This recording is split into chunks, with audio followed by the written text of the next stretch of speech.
वरणगाव येथे सुशीलाराम कदम प्राथमिक विद्यालयात बक्षीस वितरण समारंभ संपन्न। वरणगाव येथील श्रीनाथ एज्युकेशन सोसायटी संचलित सुशीलाराम कदम प्राथमिक विद्यालयात वार्षिक बक्षीस वितरण समारंभ संपन्न झाला। यावेळी या शाळेचा माजी विद्यार्थी अक्षयराम चौधरी यांनी 11,111 रुपयेची देणगी शाळेसाठी दिली आहे।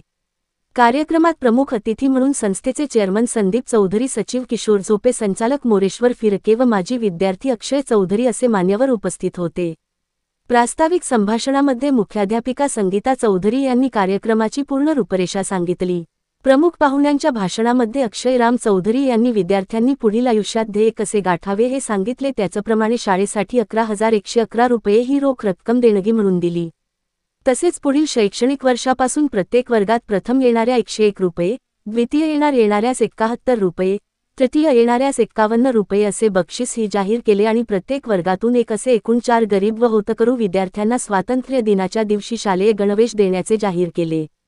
विद्यार्थ्यांनी अभ्यास कसा करावा हे सांगितले। त्याचप्रमाणे गंगाधर सांडू चौधरी माध्यमिक विद्यालयाचे मुख्याध्यापक MR चौधरी सर यांनी सुद्धा इयत्ता पहिली ते तिसरी प्रथम येणाऱ्यास 101 रुपये व इयत्ता चौथीतून प्रथम येणाऱ्यास 251 रुपये असे बक्षीस जाहीर केले व विद्यार्थ्यांना योग्य मार्गदर्शन केले आहे। कार्यक्रम यशस्वीतेसाठी शाळेचे शिक्षक व शिक्षकेतर कर्मचारी यांनी परिश्रम घेतले। मनोहर लोणे, दिव्या महाराष्ट्र न्यूज, वरणगाव। या शाळेची माझी आठवण काय आणि नेमका माझा पुढचा प्रवासातील काही ठळक गोष्टी आणि अशा काही 2-3 गोष्टी मी आज तुम्हाला इथे मी शेअर करणार आहे।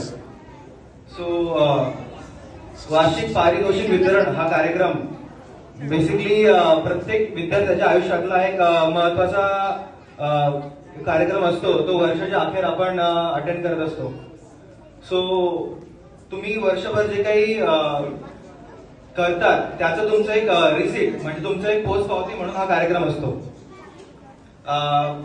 मला माहितीये की आपण 4वी पर्यंतचे हे बालगोपाल तुम्ही बसलात, कदाचित मी काय बोलणार आहे तुम्हाला काही गोष्टी तुमच्यापर्यंत पोहोचताय की नाही ह्या गोष्टी मला खात्री करायची आहे। एक तुम्हाला विचारतो की सर्वांना माझा आवाज ऐकू येतोय? हॅलो, ऐकू येतोय? हा, मी तुमच्यासारखाच आहे, काही वेगळे आहे? दिसतंय तुम्हाला? नाही? ओके, तुम्हाला एक सांगतो विशेष की 10 वर्षापूर्वी मी सुद्धा 10 ते 15 वर्षापूर्वी याच प्राथमिक विद्यामंदिरामध्ये शिकत होतो आणि इथे या दुसऱ्या रूम मध्ये 3-4 ठिकाणी बसायचो। हा दादा बसलाय ना, तुझं नाव काय? हा, विवेक बसलाय ना, तिथे बसायचो मी।